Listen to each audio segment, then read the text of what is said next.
petits loups, on se retrouve pour une nouvelle vidéo sur ma chaîne et cette fois ce sera une vidéo dédiée à Harry Potter. Je pense que vous avez compris, hein. Je crois qu'on l'a tous à peu près, ce pull, hein, ou ces t-shirts ou machin. C'est ouais, Go Undies quand ils font... voilà, hein, on est tous un peu pareil.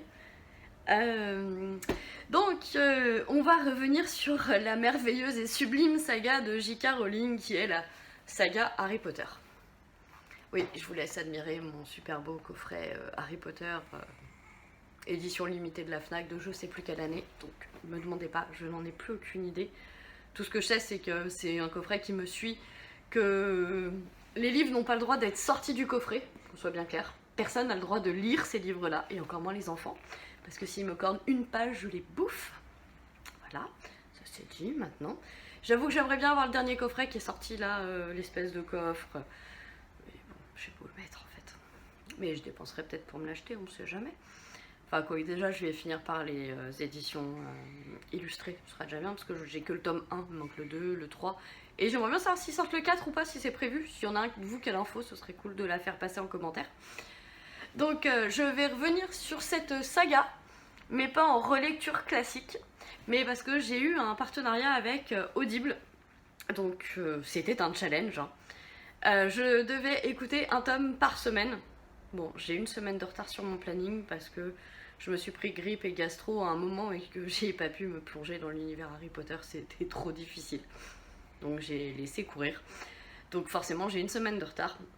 Je voulais revenir avec vous sur cette expérience assez impressionnante de l'écoute en fait des Harry Potter.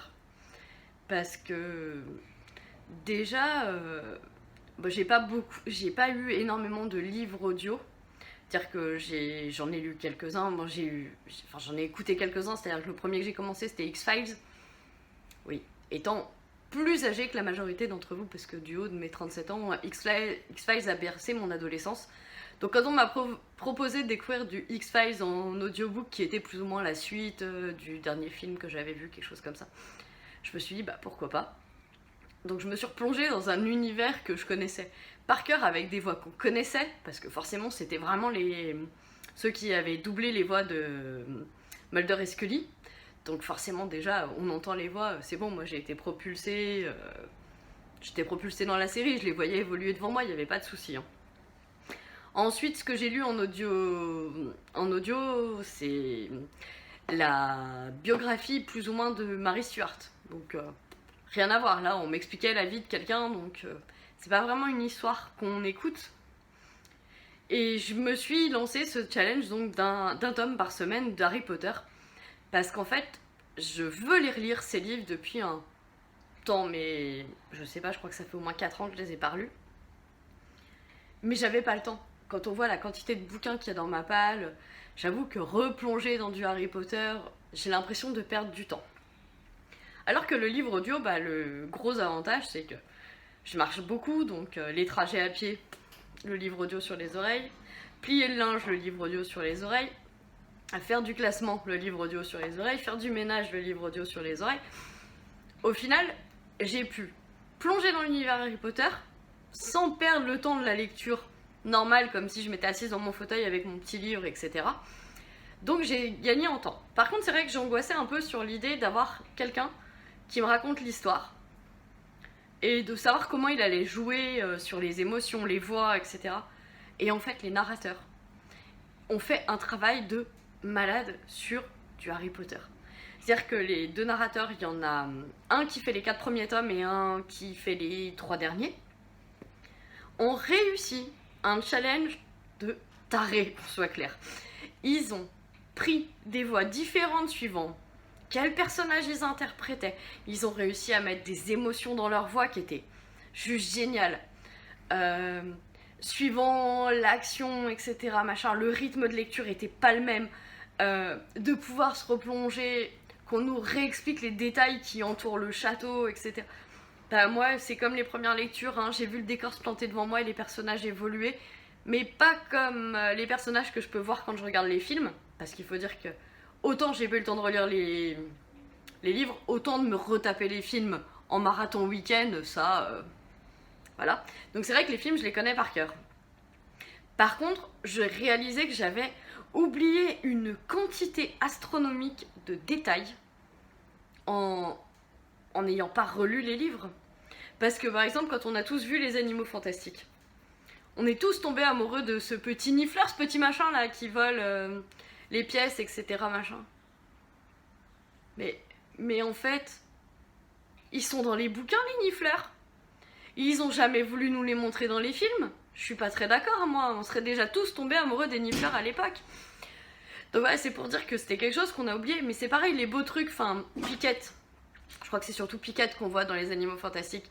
Ces petites plantes qui sont dans la poche de Norbert Dragono et qui ouvrent les serrures. Et bah c'est pareil, elles apparaissent dans Harry Potter. Voilà. Mais en fait, on se rend compte en relisant, enfin, en les relisant ou en les écoutant, qu'en fait, il y a plein de détails dans les bouquins Harry Potter qui nous ont pas mis dans les films et qui en fait nous permettent de comprendre Les Animaux Fantastiques, qui est la nouvelle saga cinématographique de J.K. Rowling. C'est pareil, moi je me souvenais pas qu'on me parlait de Grindelwald dans les films. Parce que dans le dernier tome, Grindelwald par-ci, Grindelwald par-là, voilà, c'est un ami de Dumbledore quand même. Donc j'ai dit, ok, bah, j'ai bien fait de les réécouter. Donc là, je suis ravie. Je pense que c'est peut-être quelque chose que je me ferai une fois par an. Parce que je trouve ça génial. Parce qu'au final, bah, on perd pas de temps et puis on peut les écouter. Puis c'est juste génial de se replonger dans l'univers Harry Potter. Donc après, voilà, j'ai un conseil.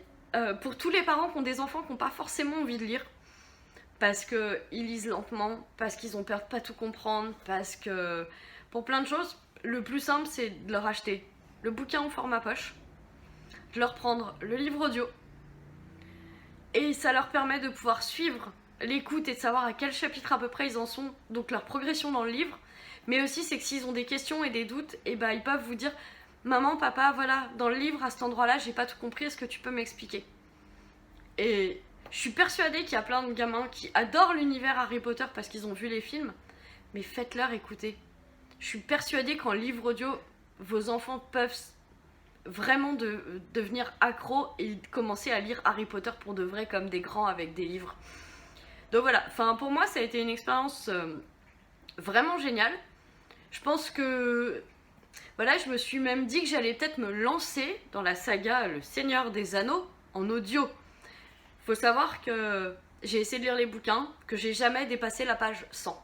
Je l'avais en espèce de gros pavé, que j'ai revendu, hein, mais gros pavé collector d'édition France Loisirs d'une année.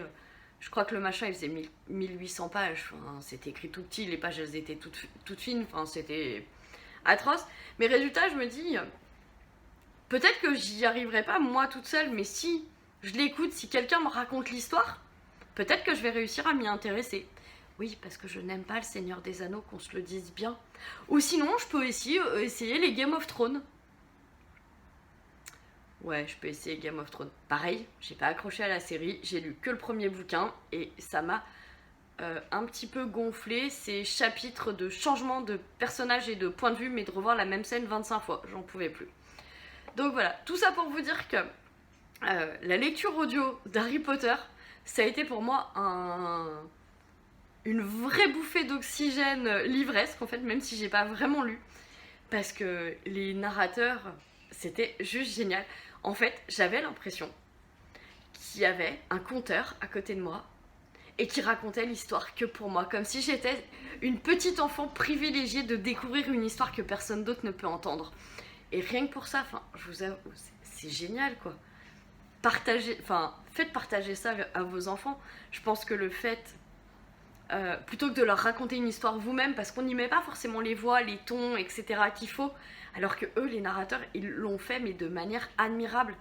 Alors sincèrement, si vous doutez, essayez avec le tome 1, lisez-le, faites-le écouter à votre enfant, écoutez-le vous-même. Enfin, je crois que le premier tome, c'est pas long, on écoute. Après, un enfant va avoir besoin de l'écouter en vitesse normale parce qu'il faut comprendre tous les mots, etc. Mais nous, en tant qu'adultes, on connaît l'histoire. Moi, j'avoue que je l'ai pas mis en vitesse normale, je l'ai mis en vitesse un petit peu accélérée. Mais voilà, la seule chose qui en revient là, c'est que quand j'ai fini le dernier tome, je me suis dit, ah bah yeah, c'est fini. Voilà, suis déçue, c'est fini. Moi je voulais encore du Harry Potter. Donc je pense que voilà, ce sera quelque chose que peut-être une fois par mois je relirai un tome d'Harry Potter comme ça, on écoute. Je trouve ça sympa, et puis je vais peut-être me lancer dans le Seigneur des Anneaux, puis pourquoi pas Game of Thrones. Voilà, faut essayer. Mais en tout cas, voilà, en super cadeau de Noël, je sais que c'est super tard, mais on sait jamais. N'hésitez pas à essayer d'offrir un livre audio à un enfant qui a pas forcément la concentration nécessaire pour se plonger dans un livre et déchiffrer les mots lui-même. Peut-être que l'écoute, ça lui permettra d'aborder la lecture différemment et certainement d'aimer ça. En tout cas, voilà, pour moi, le challenge est réussi, même si j'ai une semaine de retard. Donc, j'ai tenu mes engagements vis-à-vis de mon challenge Audible et d'Harry Potter. J'ai trouvé ça génial, je le recommande vivement, et je crois que mon fils l'année prochaine va se prendre, enfin à partir de janvier, va écouter un tome par mois, parce que je vais pas lui faire écouter un par semaine, faut peut-être pas pousser. Mais voilà, d'ailleurs il a bien envie de le tenter de lui-même, parce que voilà, il trouve que c'est compliqué à lire, ça demande beaucoup de concentration et tout, puis il n'arrive pas à faire les voix, etc. Donc c'est... Voilà, on en revient à la même chose. C'est le pouvoir de l'imagination. Et je pense que ça peut leur permettre de développer l'imaginaire et de se dire « Ah, une voix comme ça, on peut la faire comme ci, on peut la faire comme ça. » Enfin bref. Voilà, expérience totalement réussie. Je valide à 100% les livres audio Harry Potter. Et si vous voulez tenter l'aventure, n'hésitez pas. Franchement, c'est des relectures plaisir, et sans avoir l'impression de perdre son temps dans de la relecture de livres. Donc voilà. Et bien écoutez, sur ce, moi, je vais vous laisser avec Harry Potter, réfléchir à tout ça, hein, on sait jamais, peut-être que vous aurez envie de vous lancer vous aussi, enfin moi j'ai adoré. Et on se retrouve très prochainement pour une nouvelle vidéo. Et bien écoutez, je vous souhaite une belle journée, une belle soirée, une bonne nuit, bon appétit. Et là, le petit loulou qui vient de passer, c'est Monsieur Aristote qui est en soins actuellement parce qu'il nous fait un petit peu de la colle. Donc voilà, et bien écoutez, je vous dis à très bientôt. Bisous les petits loups!